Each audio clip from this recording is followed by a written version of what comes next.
সকালের জন্য একদম পারফেক্ট ব্রেকফাস্ট ঝাল সুজি। আর এটা খুব তাড়াতাড়ি হয়েও যায়। তো তার জন্য আমি 200 গ্রামের মতো সুজি নিয়েছি। এরপর কড়াইতে 5-6 মিনিটের মতো নেড়ে নেব।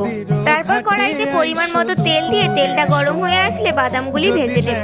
তারপর সেই তেলে গোটা জিরে, গ্রেট করা আদা দিয়ে আলুগুলোও দিয়ে দেব। তারপর কাঁচা লঙ্কা কুচি, পরিমাণ মতো নুন, হলুদ দিয়ে একটু ভেজে টমেটো কুচি দিয়ে সবগুলো উপকরণ ভালোভাবে ভেজে নেব। আমার সবগুলো ভাজা হয়ে গেছে।